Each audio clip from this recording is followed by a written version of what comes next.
sino que, fíjate en esto, fue la víctima involuntaria del mayor robo de identidad de escala cósmica jamás registrado. Madre mía. O sea, un hackeo biológico y espiritual diseñado desde el principio de los tiempos para ocultar nuestra verdadera genética. Suena totalmente al arranque de un thriller de ciencia ficción o, no sé, una distopía cyberpunk. Pero hoy nos enfrentamos a un texto que plantea todo esto como una realidad absoluta, literal e inminente. Es que es un punto de partida que dinamita, cualquier noción preconcebida sobre la historia, porque normalmente asumimos que las grandes instituciones, con todos sus defectos o reformas, mantienen cierta continuidad con sus fundadores. Claro. Y lo que propone este documento es que el edificio entero es una fachada construida por la fuerza equivocada. Vale, pues vamos a desgranar esto a fondo, porque el material que tenemos para nuestra inmersión de hoy es tela. Es una verdadera montaña rusa. Ya te digo. Se trata de un ensayo firmado exactamente hoy, 9 de junio de 2026. Viene desde La Habana. El autor es el filósofo Gabriel Villaboy Lana. Ajá. Y el documento, que se ha publicado para el canal Codex Nazareno, lleva un título muy llamativo: Quo Vadis León XIV. Un título que ya es una declaración de intenciones. Totalmente. Y no se anda con rodeos, ¿eh? Arranca disparando con una cita del Evangelio de Mateo, concretamente el capítulo 10, versículo 34, que dice algo así como: no he venido para traer paz, sino espada.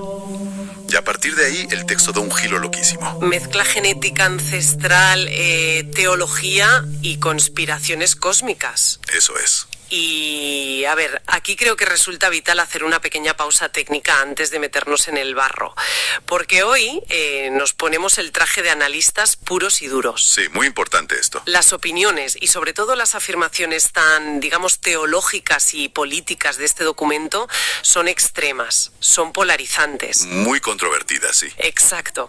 Y nuestra misión aquí no es validar estas teorías como si fueran la verdad absoluta, ni tampoco atacarlas desde una perspectiva religiosa o institucional. Vamos a operar como si fuéramos cirujanos. Bisturí en mano. Exacto. Abrimos el argumento del Codex Nazareno, observamos cómo el autor ensambla estas ideas tan poco ortodoxas y tratamos de entender la lógica interna de su visión. Es un ejercicio puro de deconstrucción. Totalmente de acuerdo, yo estoy listísimo. La gimnasia mental es el objetivo aquí. Y para entender el origen de esta, reescritura de la historia, el autor nos sitúa en un detonante muy actual. Hablo de la visita del presente Papa, León XIV, a España. El ensayo carga frontalmente contra un discurso reciente del pontífice en el Congreso Español.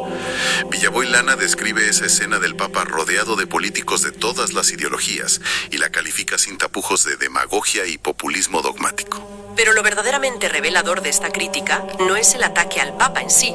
O sea, el motivo de fondo es otro. El autor pone el foco en la primera encíclica de este Papa, la Magnifica Humanitas. Esa es. En ese texto, el pontífice pide perdón de manera oficial por 18 siglos en los que la institución eclesiástica encubrió e incluso ejerció la esclavitud.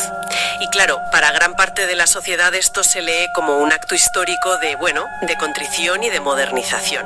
Lógico. Pero en la arquitectura de este ensayo, esa disculpa es la prueba irrefutable de que la Iglesia carece de autoridad moral real. O sea, leyendo esa parte yo no dejaba de pensar en una analogía del mundo corporativo. A ver, cuéntame. Es como si observáramos a un gigantesco monopolio multinacional, ¿vale? Una empresa que durante milenios controló el mercado de manera implacable. Ajá. Pero luego la historia avanza. El texto de hecho hace mucho hincapié en el Tratado de Letrán. Ese momento histórico en el que la Iglesia pierde los enormes estados pontificios y se tiene que conformar con el minúsculo territorio del Vaticano. Para sobrevivir a la modernidad y a las guerras del siglo XX, claro. Exacto. Pues al perder esa cuota de mercado, ese poder militar y la influencia territorial, esta corporación se ve obligada a hacer un lavado de cara. Según el autor, claro. Piden perdón en su encíclica no por una epifanía espiritual, sino como una simple estrategia de marketing. O sea, un rebranding puro y duro. Un rebranding forzado para no extinguirse. Es que esa metáfora encaja a la perfección con la postura de Villaboy Lana. Según él, la Iglesia moderna, al verse despojada de su imperio físico, intenta reinventar su relevancia aferrándose al activismo social, a la paz política. Ya. Pero el texto argumenta que esa reinvención va diametralmente en contra del mensaje original del Nazareno. La premisa es muy contundente, ¿eh? Jesús no bajó a inmiscuirse en los parlamentos. Ni buscaba un reparto equitativo de las riquezas, por lo visto. Ni pretendía instaurar la paz mundial.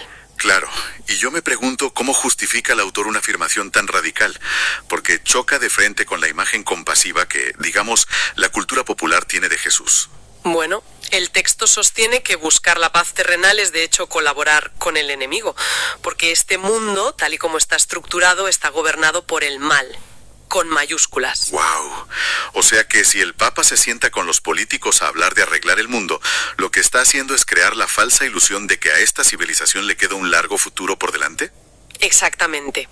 Y según el Códex Nazareno, nada más lejos de la realidad, lo que nos obliga a plantearnos el enigma central del texto. Claro, si la Iglesia es una estructura vacía que ha perdido el rumbo, ¿a quién representa realmente? Esa es la gran pregunta. ¿Quién o qué es la figura de Jesús bajo esta óptica?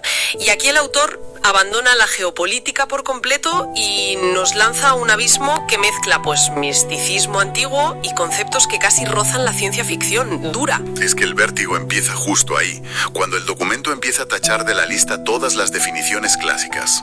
Niega rotundamente que Jesús sea Dios. De entrada. Destruye el concepto de la Santísima Trinidad. Se refiere a ella como un simple abuso abstracto del lenguaje que se inventó siglos después. Pero ojo, tampoco se queda con las visiones seculares o esotéricas. Rechaza que fuera un rabino adelantado a su tiempo, ni un revolucionario social, ni un profeta que se fue a la India a aprender meditación. Nada de eso. Descarta todo para dar una definición milimétrica. Jesús es la mayor conciencia cósmica que jamás se haya encarnado en lo que él denomina la cepa humana. Cepa humana. Ojo con ese término. Conciencia cósmica encarnada. Porque leyendo esto, es inevitable preguntarse si estamos hablando de una inteligencia extraterrestre o de un estado de evolución mental incomprensible. O sea, el texto borra la frontera entre lo puramente espiritual y la astrofísica. Es que para el autor, esa frontera directamente no existe. Lo espiritual es una realidad tangible. Es literal. Y para explicar por qué el mensaje de Jesús fue tan incomprendido en su época, utiliza una analogía sobre la brecha cognitiva. A ver. Pensemos en lo imposible que resultaría intentar explicarle a un habitante de una isla completamente aislada, digamos en la Polinesia actual, cómo funciona el telescopio espacial James Webb. Claro. O las inteligencias artificiales, o incluso nuestro porcentaje de ADN neandertal. Es que le faltan las bases conceptuales por completo. Exacto. Del mismo modo, la magnitud cósmica de esta conciencia encarnada resultaba totalmente indescifrable para los humanos del Medio Oriente del siglo I. Y lo fascinante de esto es cómo el texto rastrea pistas de esa frustración cognitiva, fíjate. En los propios evangelios. Sí. Menciona ese momento en que Jesús pregunta a sus apóstoles, ¿y vosotros quién decís que soy yo? Un clásico. Pues el autor no lee esto como una prueba de fe, lo lee como un escaneo. O sea, como si Jesús estuviera comprobando si alguien, quien fuera, lograba procesar mínimamente la información que traía. Claro, estaba testeando la red, por así decirlo. Exacto. Por eso el texto conecta las respuestas de la época con los debates entre fariseos y saduceos sobre la resurrección y tira del hilo hasta conceptos de la cábala judía medieval como el Zohar o el Gilgul. Que es la transmigración de las almas. La reencarnación. Eso es, Jesús buscaba a alguien que entendiera que la existencia humana no es una línea recta, sino parte de un ciclo cósmico muchísimo mayor. Y para entender cómo funcionaba esa enseñanza, el texto introduce una reflexión profunda sobre las herramientas del universo. Habla del lenguaje. Villaboy Llana establece una dicotomía muy clara entre el lenguaje matemático y el lenguaje simbólico. ¿Vale? Las matemáticas configuran el universo físico, las estrellas, la gravedad, la materia. Pero el lenguaje abstracto, el mundo de los símbolos, fue un regalo otorgado al ser humano por la fuente original. Para alterar realidades. Eso es. Jesús habría venido precisamente a utilizar ese código simbólico para provocar un despertar. Un despertar que, ojo, no tenía como objetivo fundar una nueva religión llena de dogmas, ni catedrales, ni jerarquías. La misión, según este Códex Nazareno, Nazareno era dar un aviso de desalojo. Un aviso de desalojo, me gusta esa expresión. Es que venía a advertir que el experimento humano actual, que está secuestrado por ese mal originario, está colapsando. No es un salvador político, es una especie de mensajero intergaláctico anunciando que el sistema se va a apagar. Claro, visto así, la disonancia con el papado moderno es ensordecedora, porque para el autor, ver a León XIV promulgando la unión fraterna de todas las naciones es tan inútil como si Jesús se hubiera dedicado a irse de copas con el rey Herodes. Para convencerle de que bajara los impuestos. Tal cual. El sistema no se puede reformar porque está corrupto desde su código fuente. Y esa afirmación, claro, nos arrastra de lleno a la sección más explosiva del ensayo. Vamos de cabeza ahí.